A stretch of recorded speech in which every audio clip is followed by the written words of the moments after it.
right. Greetings. Welcome back to Black Bear News, where everything is connected. How are you all doing? Good to see you.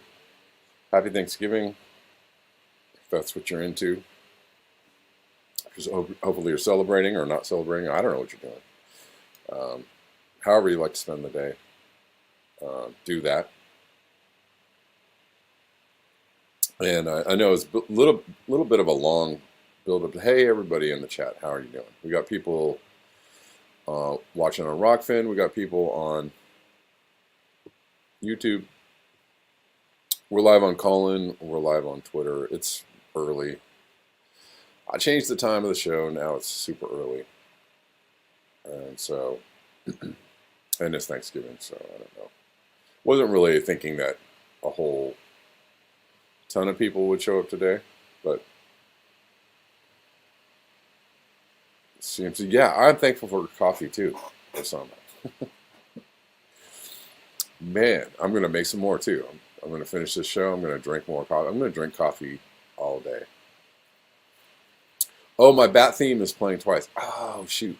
Hold on one second. Thanks for reminding me. God dang it. I keep doing this. Hello, check. All right, so that should be better. Sorry. Man, I got to remember to... I'm having an issue remembering to switch my audio over to my box. So it's making my intro theme echo. Yeah, we're here. So it's not going to be a really long show. And what I might do, I'm going to go through some of these things, but I might do a call-in Rockfin 10 minutes at the end of the show. We'll see how people are feeling. If you all feel like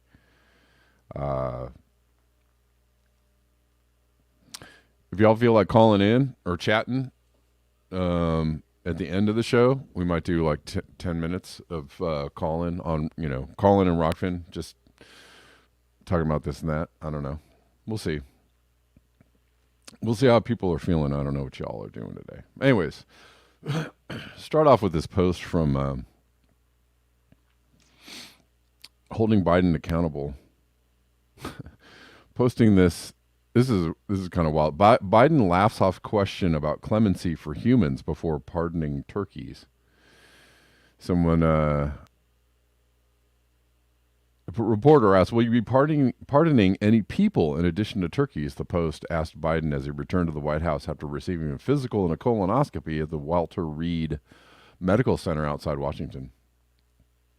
Biden, wearing aviator sunglasses, pointed at the reporter and joked, you need a pardon?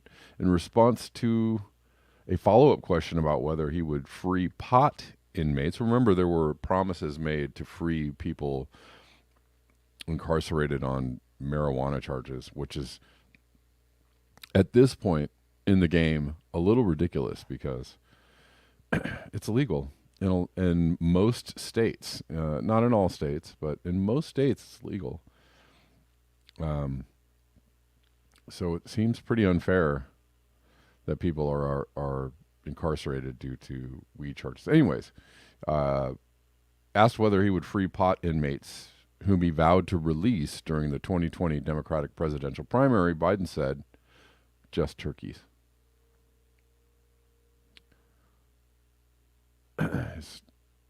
Biden's funny, full of quips. Anyways, he laughed and he joked about it. I don't know. Let's read this is ridiculous and maybe good for some comic relief. So I don't know. Let's look at this dang article here. Extra Bullet, how you doing? What's up, everybody in the chat? How you doing? Thanks for joining me on today. On this Thanksgiving Day.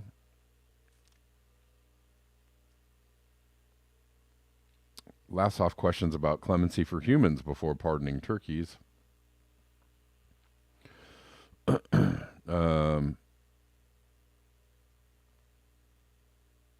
Anyways, President Biden pardoned turkeys named after the common kids' lunch ingredients Friday. They were named peanut butter and jelly.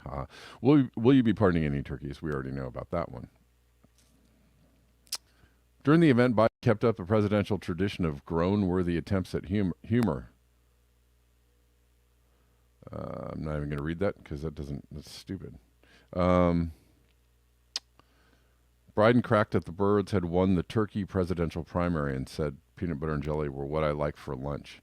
The president added the meat industry reps had picked the lucky turkeys to be spared based on their temperament, appearance, and I suspect vaccination status. Oh, yeah, that's a good one. Biden returned to the COVID-19 vaccine for another joke saying instead of getting basted, these two turkeys are getting boosted. Then appropriating a frequent line from speeches about the social safety net. The president said he would look the turkeys in the eye and say everything is going to be okay. Wow. Oh, my God. Oh, I don't know if you guys can see this. Oh, yeah, you can. Oh, I would just take that to mean bad times ahead. Look out. Anyways. So there you go.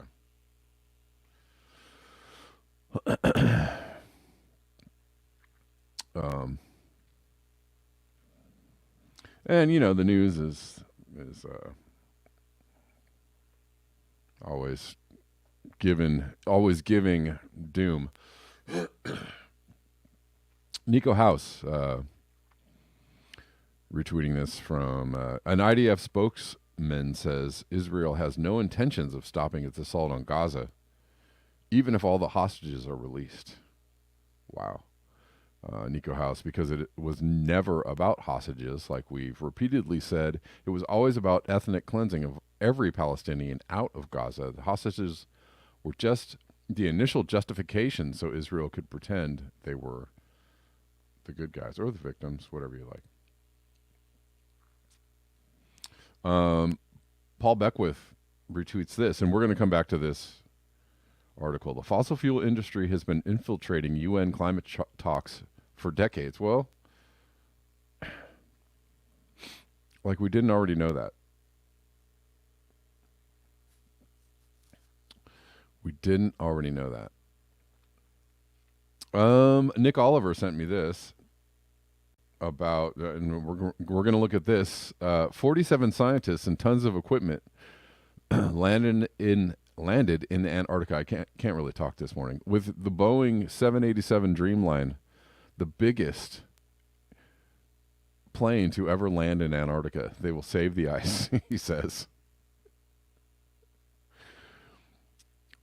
We're bringing all the stuff to Antarctica so we can save it. There you go. Professor Steve Austin, Bionic Man, says from 2008, retweeting this, this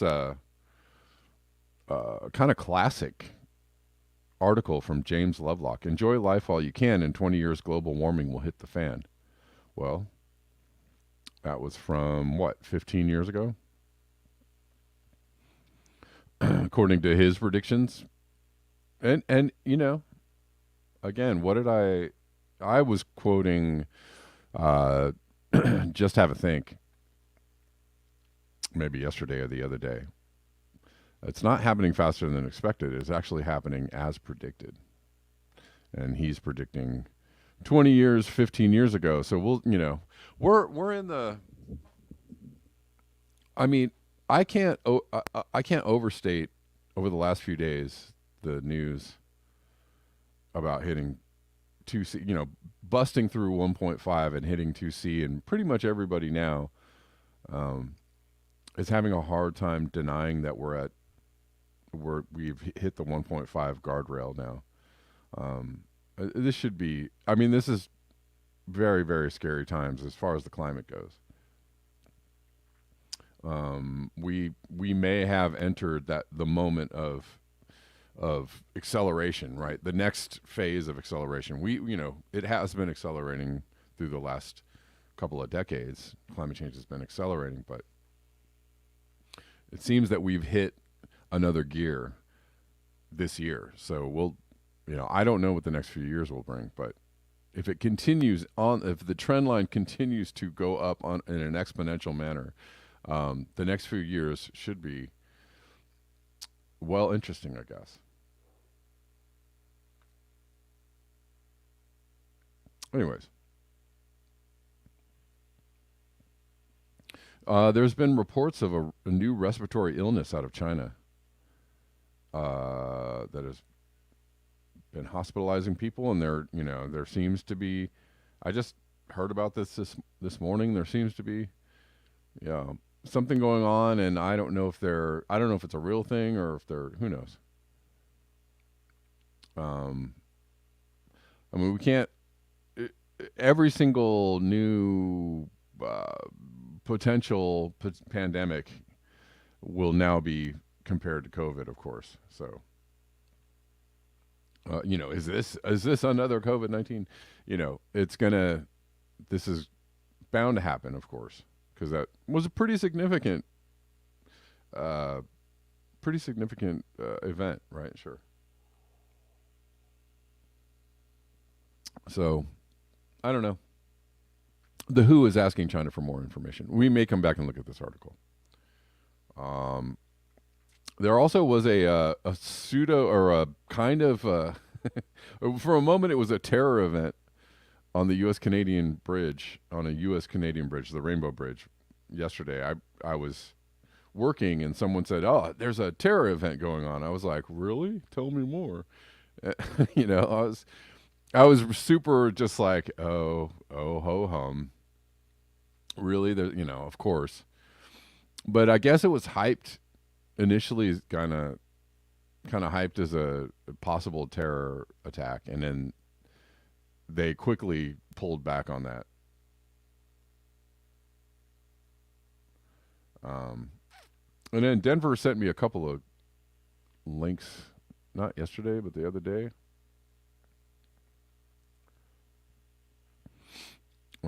that we'll look at it in September. Well, going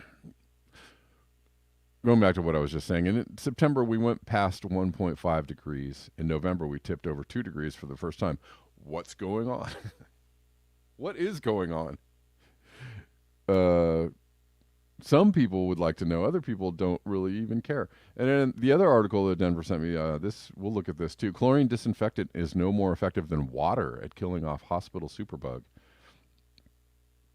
and could be driving even more resistance to the superbug. Right? Chlorine is actually not. Chlorine is one of those things that it helps clean things and sanitize your life, and it actually cleans a lot of your water that people use. Um, but it can be detrimental too to life, to your health. It's kind of a poison. Um, so overuse of this disinfectant is probably not a good thing. All right, so let's um, let's go back and look at just a few things. Man, it takes a long time for me to now. I'm setting up my show in a different way. That makes the show run a lot smoother and faster, but it takes me a long time, much longer, to actually set it up. And so this morning I was kind of running. I was moving slow.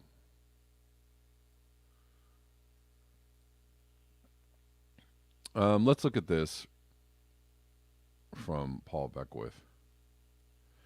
And this is not an oh my god. Oh, this isn't a great revelation.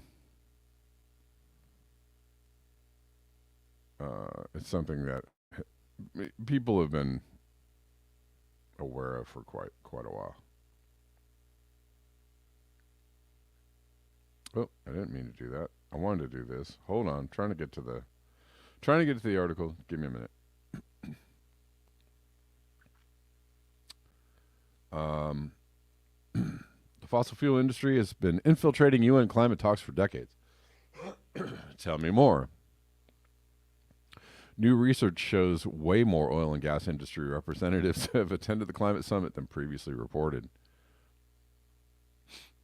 Look at this. This guy, it's like, I don't know who. I don't know who. This is the president of the upcoming COP28 climate change. This guy has a big old fat oil company. And standing in front of a podium says decarbonizing faster. Man. They're just shoving it in your face and slapping it. I'm sorry for the visuals. They're shoving it in your face, slapping you around with it. Whatever it is.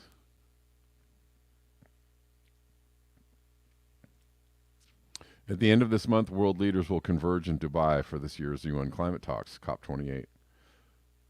COP stands for Conference Parties, meaning countries who are signatories to the UN Framework Convention on Climate Change.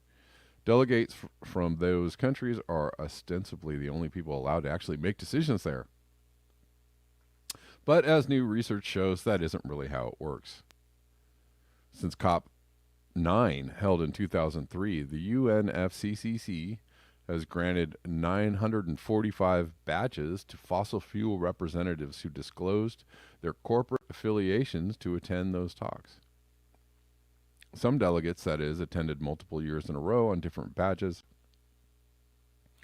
Staff from just 5 companies, ExxonMobil, Chevron, Shell, BP, and Total Energies, have received 267 passes, according to the new research published Tuesday by a coalition of climate groups called Kick Big Polluters Out. The real numbers could be far higher. Representatives of trade associations that boost fossil fuel interests often include fossil fuel industry employees who weren't required to disclose those affiliations. And they've been granted 6,581 badges, much bigger number. While corporate representatives can't technically attend in their professional capacity, many have been granted the observer badges, typically given to non-governmental organizations or even badges reserved for country delegations. Total Energy CEO Patrick Poyani, and several other top executives at the company attended last year's talks on badges granted to NGOs, including the World Business Council for Sustainable Development. Then BP CEO Bernard Looney is a real name. Bernard Looney was listed on the national delegation of Mauritania, where the company has major investments. Oh, see how you did that. The watchdog group Global Witness found that 25% more fossil fuel lobbyists attended talks in 2022 than did the year before. They're very interested in this. Many employees of fossil fuel companies have attended via the International Emissions Trading Association, a trade association that regularly hosts a pavilion on the conference's trade show-esque main floor alongside countries and NGOs. IETA has received 2,769 passes over the last 20 years. Yeah. They're definitely going to... And the conference has a trade show-esque main floor.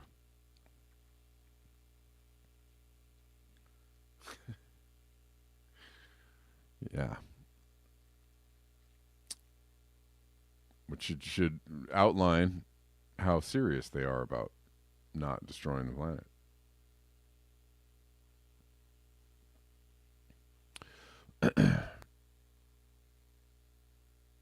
Come one, come all.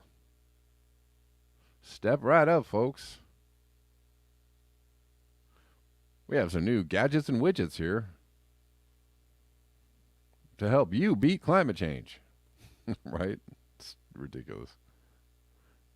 This year, conflicts of interest will be harder to ignore.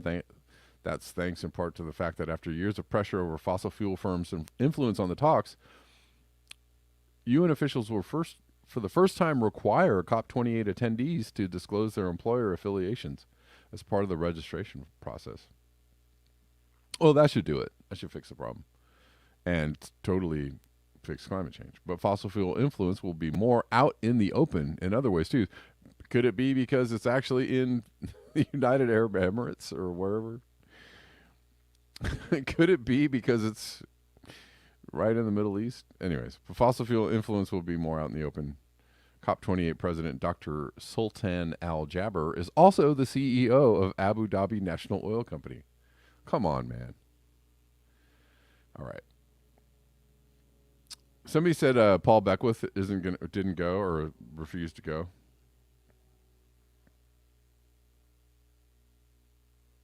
All right. So are we clear now that this is a joke? Why are we even paying attention to this?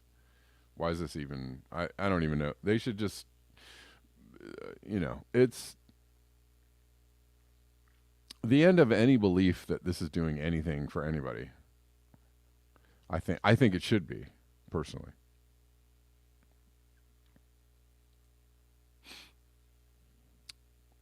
I mean, what? Come on. Remember, I think it was Coca-Cola was a sponsor of last year's COP. And I think it wasn't ExxonMobil also a sponsor. I mean, anyways. So this doesn't matter anymore. These COP conferences, the IPCC doesn't matter anymore. None of these things matter anymore. The huffing and puffing and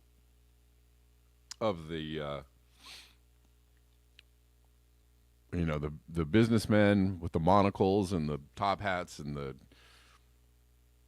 we've all gathered here today to discuss climate change. We just come on. Let's ignore these fools. They don't have anything to give us to say to add to the conversation. It's fairly ridiculous, right? Is this the one I want to add to the stage? Does this work? I don't know. I'm trying to figure out why I can't. Oh, here we go. No. All right. Momentous. A Boeing 787 Dreamliner becomes the biggest plane to land on Antarctica. A flight operated by, again, I don't know. I don't know what we're doing. If I was not a human, if I was from somewhere else, or was not a human and had the ability to relate, to converse or communicate with humans, I'd be like, well, you're awful.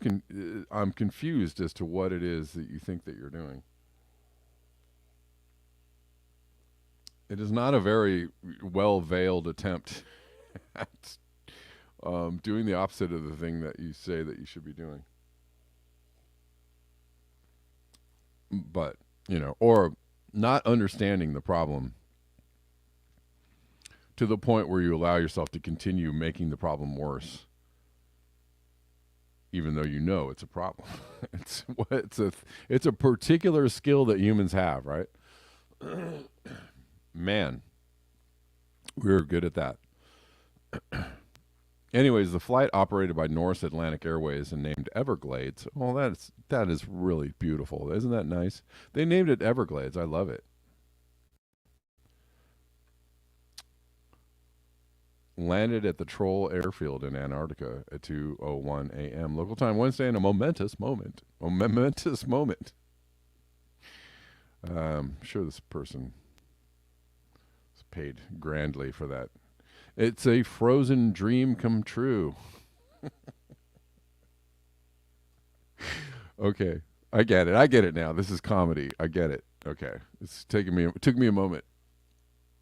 A Boeing 787 Dreamliner landed smoothly on the icy runway in a remote part of Antarctica, becoming the largest plane to ever touch down on a frozen continent. A flight operated by Norse Atlantic, blah, blah, blah, named Why do they say the same things like 3 times in a row? We have achieved together at a momentous moment of landing the first 787 Dreamliner. Okay, God. Yay!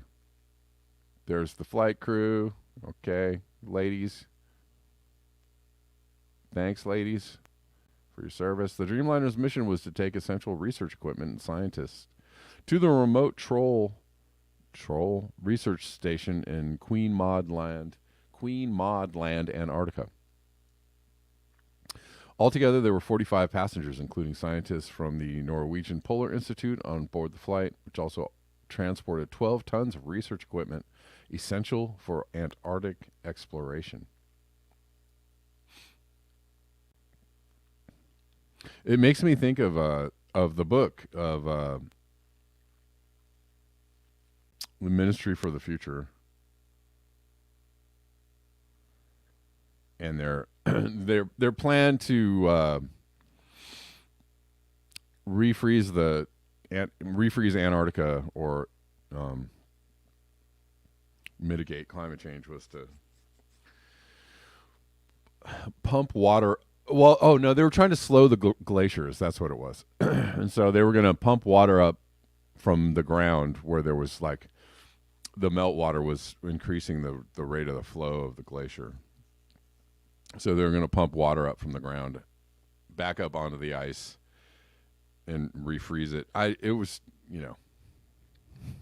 we're like, but we're going to have to do this at a scale that is absolutely insane. They were like, well, let's do it anyways. How much energy is it going to take to pump all this meltwater up from the bedrock up on top of the glacier and remelt it? I don't know. A whole lot. Well, we got to try. Anyways, landing such a large aircraft, it was a very silly idea, but landing such a large aircraft opens up entirely new possibilities for logistics. All right. Logistics. Yeah. Well, okay. That's all I'm going to read of that. I mean,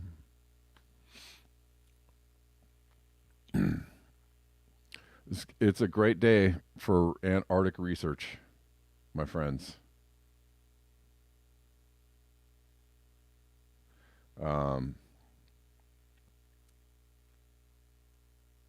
Say what? Okay. Hold on. I'm trying to get to some stories here.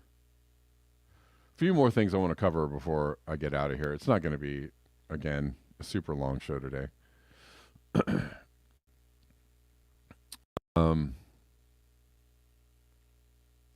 Russ Taylor says, Hansen says we need to spend $70 trillion on CO2 removal. Reckon that'll happen. 70 trillion. I mean, that is with the sum total of the world economy or something like that. I mean, or more than the sum total of the world economy. That's a lot of money.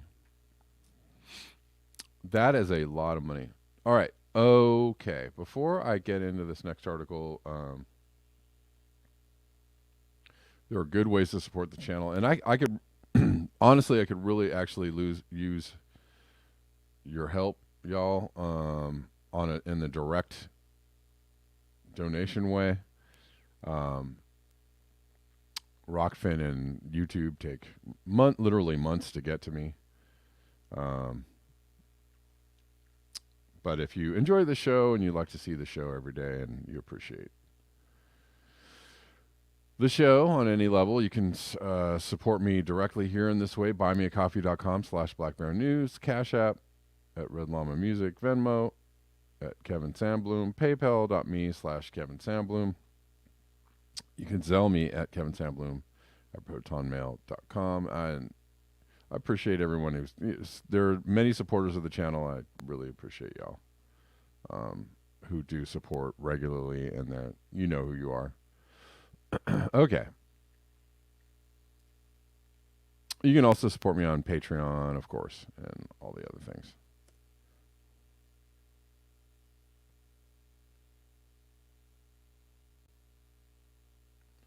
Right.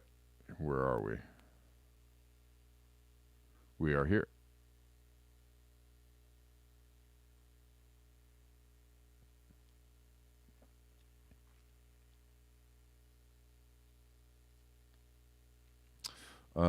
Is this showing up yet? Come on, people. Let's go. In September, we went past the 1.5 degrees. The 1.5 degrees. In November, we tipped over 2 degrees for the first time. What's going on? What we're seeing is not, well, the first thing they tell you is surely going to make you feel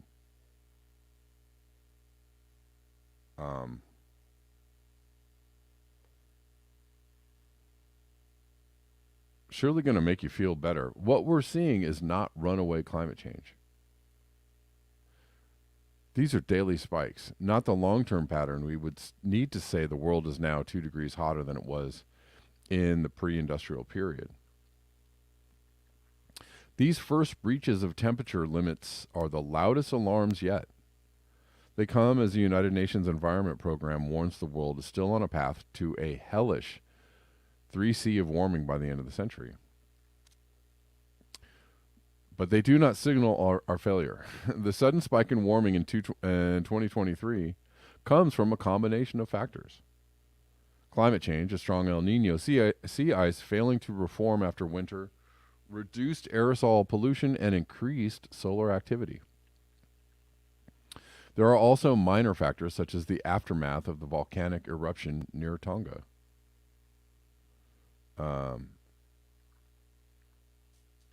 Well, yeah.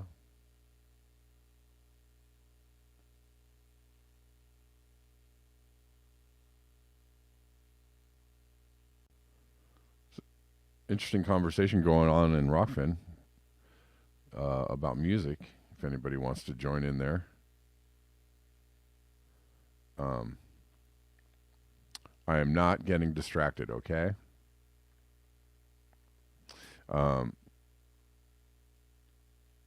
Just looking through. Okay, going back to this. Climate change is by far the biggest factor. What many of us don't recognize is how recent our intense period of emissions is. If you were born in 1983, fully 50% of all humanity's emissions have gone into the atmosphere since your birth. 1983 was not that long ago, people.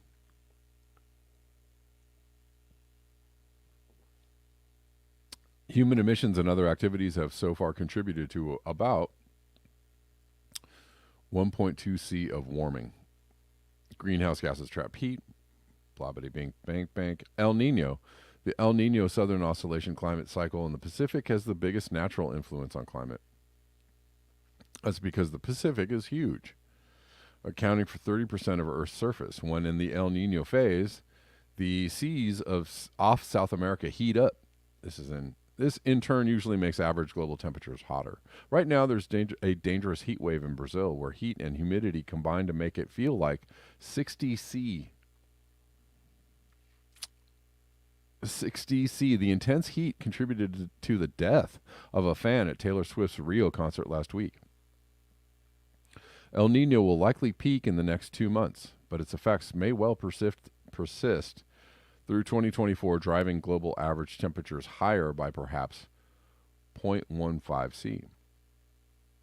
Antarctic sea ice isn't bouncing back. The declines in Antarctic sea ice are well known, but now Antarctic sea ice, too, is failing to recover. Normally, the ring of frozen seawater around the ice continent reaches its maximum extent in September, but this year's maximum is well below any previous year. This is a proper way to use well below. It's well below. The ice extent is well below any previous year.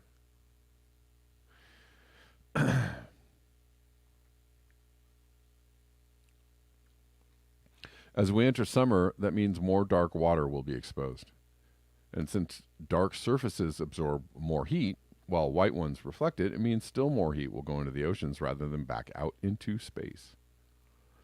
Increased solar activity. Our sun runs on a roughly 11-year cycle, going between lower and higher output. The solar maximum was forecast for 2025. And a clear increase is occurring this year. All right. This brings spectacular auroras, even in the southern hemisphere, where residents have seen auroras as far inland as Ballarat and Victoria. That's not a good having all this confluence of things happening at once. That's what confluence means, right? Solar the, is not a good, does not portend well. Solar maximums add extra heat, but not much. The effect is only around 0.05 C, about a third of an El Nino. Uh, 5. The volcanic hangover. Normally, volcanic eruptions cool the planet as their vast plumes of aerosols block sunlight. But the largest volcanic eruption this year near Tonga in January 2022 did the opposite. It's because the Tonga Hunga Ha'api volcano was under the sea. Its explosive force evaporated vast volumes of seawater, and water vapor is a greenhouse gas. While some skeptics like to point to this eruption as the root cause of our recent spike in warming, the Tonga eruption is a blip. It will add an estimated 0.035 C for about 5 years. 6. Here comes the aerosol masking effect. Cutting aerosol pollution. In 2020, new international shipping rules came into force, mandating lower sulfur fuels. This cut sulfur dioxide emissions by about 10%. That's good for health. But aerosols in the atmosphere can actually block heat. Cutting pollution may have added to warming, but again, the effect seems small, adding an estimated 0.05 C of warming. By 2050, really, that small. What should we take from this? The climate is enormously complex. Well, thank you. We should see the first day 2 C warmer than the same day in the pre-industrial period as a stark warning, but not as a sign to give up. In short, this isn't a step change. It's a combination of factors that has driven this surge. Some of those, like El Nino, are cyclical. And we'll switch back, and we'll just go back to not 2C or not over 1.5.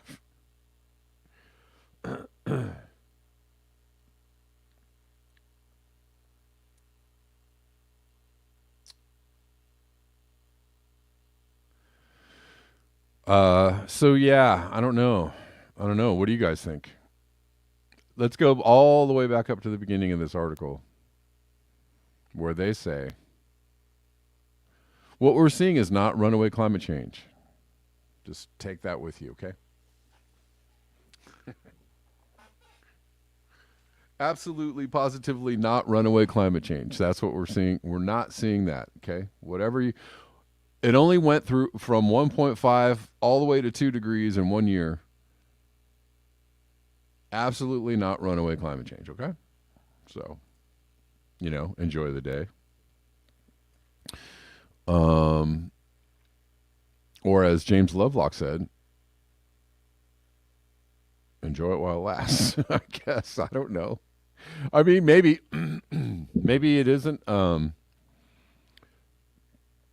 maybe it isn't runaway climate change. And I don't want it to be runaway climate change. I really don't. Some people do. Some people are like, come on, let's go. I'm ready. I am not one of those people. And that's okay. It's and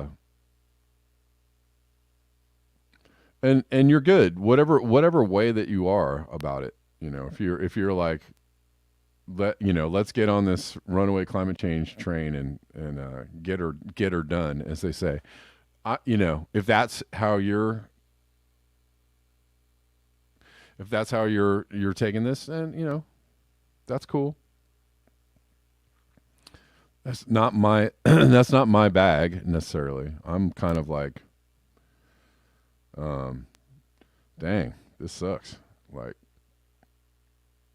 I don't necessarily want it to be that. And as I said, if anybody out there has like definitive proof that we are not gonna hot up the earth enough to destroy, human civilization and life as we know it on the planet. If somebody's got proof that isn't happening, I'm all ears. But there's nothing that nobody's presented anything that makes any sense. So Or none of it is logical. It's all like fantasy, wishful thinking kind of stuff.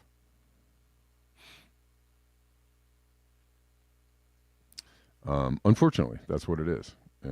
Again, I'm not, if it is runaway climate change, well, well, dang it.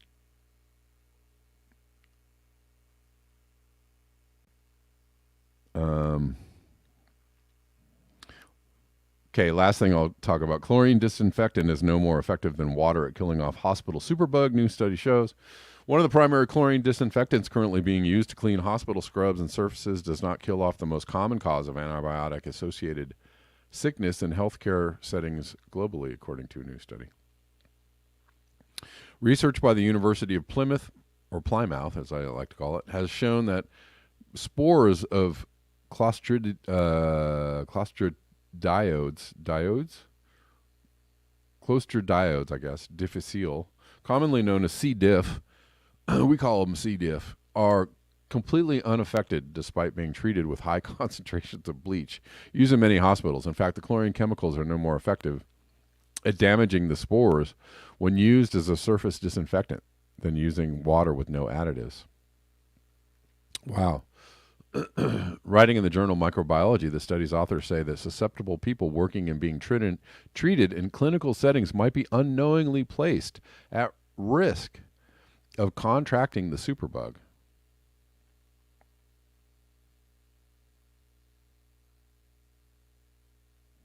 As a result, and with incidents of biocide overuse only serving to fuel rises in antimicrobial resistance worldwide, they have called for urgent research to find alternative strategies to disinfect C. diff spores in order to break the chain of transmission in clinical environments.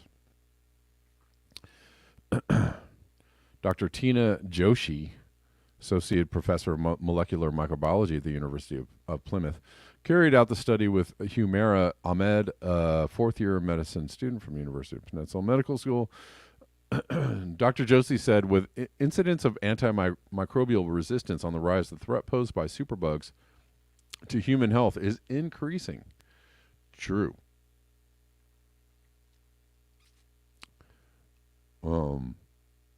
But far from demonstrating that our clinical environments are clean and safe for staff and patients, this study highlights the ability of C. diff spores to tolerate disinfection at in-use and recommended active chlorine concentrations. Wow. Shows we need disinfectants and guidelines that are fit for purpose and work in line with bacterial evolution, and the research should have significant impact on current disinfection protocols in the medical field globally. C. diff is a microbe that causes diarrhea, colitis, and other bowel complications and is known to infect millions of people all over the world each year. It causes around 29,000 deaths per year in the U.S. and almost 8,500 in Europe, with the recent data showing that incidence of C. diff infection was increasing prior to the start of the COVID-19 pandemic in the UK. There's also a resistant strain of pneumonia, too, that floats around hospitals. So it's just, you don't want to catch that. All right. Well, I think that just about wraps it up for me today. Thank you all for hanging out with me today. Could have been doing all kinds of things.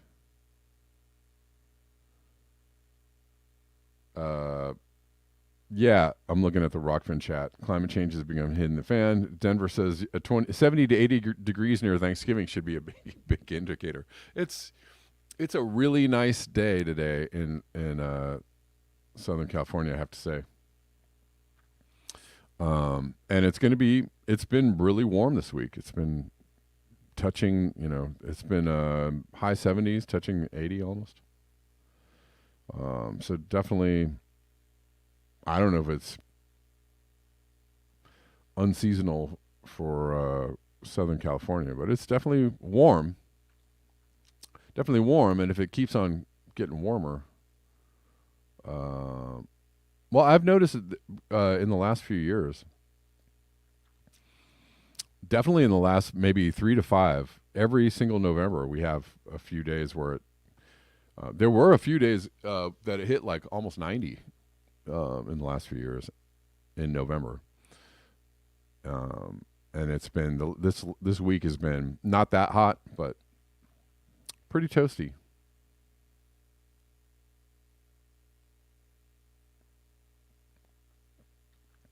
Denver says C. diff is caused by overprescribing of antibiotics. It's a result of the microbiome being injured. Yeah. Oh yeah, yeah. We do a lot of that, injuring of the microbiome. Yeah. All right, guys. That's it for me. I appreciate you. I'll see you tomorrow at 9 a.m. I guess this is the new time. Seems to be working out. 2 days. 2 days is not enough data to indicate whether it's working out or not. But we'll shoot for 9 a.m. tomorrow. All right. All right. Peace.